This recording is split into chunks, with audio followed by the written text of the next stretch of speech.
Salut, c'est Jean-Marc de l'Académie Running Trail. Bienvenue dans cette nouvelle vidéo et on va aborder un sujet qui va peut-être te plaire et t'intéresser. Surtout si tu trouves que tes entraînements sont monotones.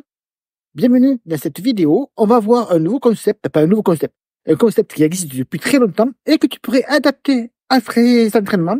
Alors si tu es prêt à varier ta vitesse, à gagner en vitesse, c'est parti. Est-ce que le fartlek, ça te dit quelque chose? Le fartlek, c'est traduit du suédois et ça veut dire jeu de vitesse.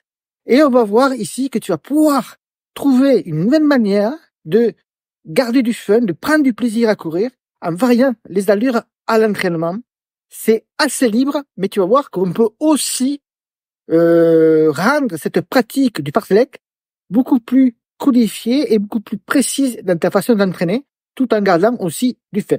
C'est une façon super libre et dynamique de varier tes entraînements, de stimuler ta vitesse, ta VMA, sans avoir forcément des objectifs de temps et de durée précises. C'est ce qu'on va voir maintenant aussi. Et si tu en as toujours marre de faire les mêmes séances de VMA autour de la piste d'athlétisme sur ta route préférée, de faire toujours les mêmes boucles, de faire toujours les mêmes fractionnés, les mêmes séances de fractionnés, par exemple 10 fois 200, 10 fois 400, 8 fois 300, eh bien, on va voir maintenant comment tu peux varier ça et restimuler un petit peu le plaisir d'aller courir et de progresser en course à pied. Parce que le fartlek, ça te motive et ça te booste aussi au niveau du mental. Et là, on sait que le mental en course à pied, c'est quelque chose de très, très important. Maintenant, je vais te parler des 3 façons ou des 3 types de fartlek qu'il existe. Il en existe peut-être d'autres, mais moi, je te parle des 3 principales. Et ne te fais pas de soucis. Je te mets un lien. Le premier lien que tu vas trouver en dessous de cette vidéo, c'est tout simplement le lien vers l'article de blog sur le fartlek pour les coureurs à pied, où notamment je te donne des exemples de séances et de plans d'entraînement faits pour le fartlek. Donc si tu veux aller plus loin après cette vidéo, tu regardes, tu cliques en dessous sur le lien, il sera, et tu pourras lire l'article complet. Alors le premier fartlek, le plus connu, c'est le fartlek libre. C'est celui où c'est spontané. Il n'y a pas de durée précise, il n'y a pas d'allure à suivre précisément. Ici, rien n'est codifié. Tu fais ce que tu fais, ce que tu as envie, pardon. Tu cours à l'envie et surtout au ressenti.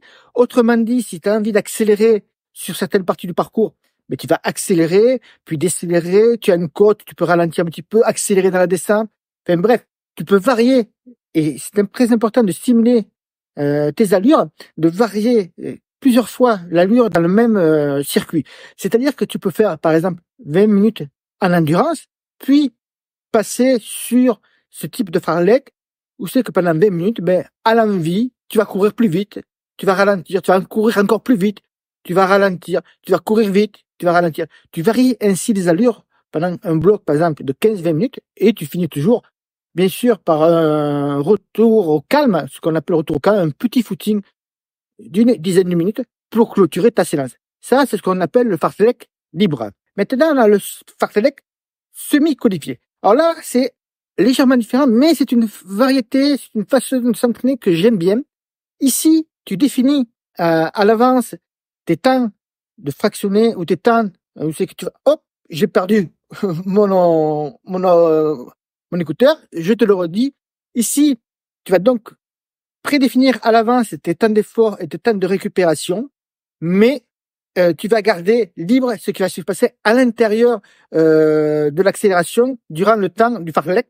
C'est-à-dire que tu peux définir, par exemple, que tu vas faire 10 fois 2 minutes allure rapide et 2 minutes récupération, mais durant les 2 minutes d'allure rapide, tu peux courir allure 10 km, allure semi, allure marathon une autre fois. Tu t'adaptes aussi aux conditions sur le terrain que tu es, notamment si tu fais du trail, si tu es sur un terrain vallonné ou sur une route vallonnée, tu peux très bien le faire également. Ici, c'est semi-codifié, c'est-à-dire simplement, tu sais sur quoi tu vas partir avant le début de la séance, sur quel type d'effort tu vas partir, mais les temps d'effort, ce que tu vas faire durant le temps d'effort et le temps de récupération, c'est à toi de définir selon tes sensations et selon ton ressenti sur le moment. Et enfin, on a le fartlek codifié. ça se rapproche le plus possible, le plus de ce que tu connais en séance de fractionné ou de séance de seuil. Ici, tout est défini à l'avance. On a donc les temps d'effort, le temps de récupération, et ce qui est différent par rapport au fartlek semi-codifié, où c'est que l'intensité est libre à l'intérieur de ton temps d'effort. Ici, ce sera prédéfini à l'avance. Autrement dit, on se rapproche forcément très proche d'une séance de fractionné classique, à la différence, néanmoins, que tu vas le faire sur des terrains plutôt vallonnés, ou que tu vas jouer avec le terrain. Des petites montées, des escaliers, tout ça, vont faire que tu ne seras pas uniquement sur un circuit autour d'une piste ou sur une route plate. Donc c'est peut-être la petite différence qui peut te faire aussi envie d'essayer cette façon de faire du fartlek codifié avec vraiment des cas précis.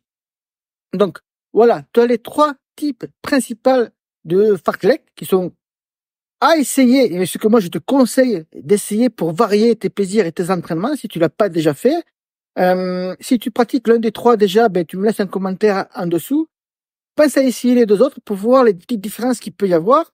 Je te mets le lien, et je te rappelle, tu as le lien en dessous de l'article de blog où je récapitule tout ça beaucoup plus en détail. Tu trouves des séances, des types de séances à réaliser, des types de plans d'entraînement à suivre également en fonction de ton niveau.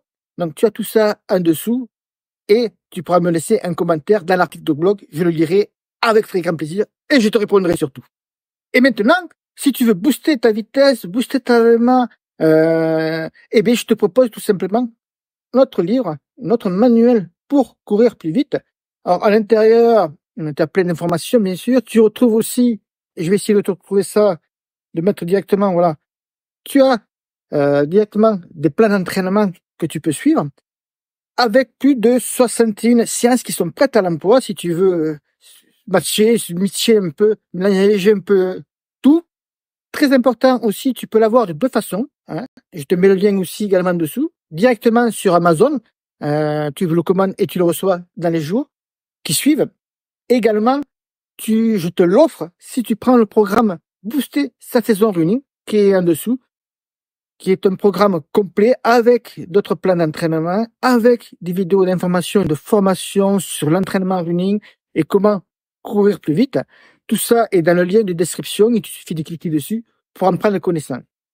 Je te souhaite une bonne journée, bon run et à bientôt. Ciao, ciao!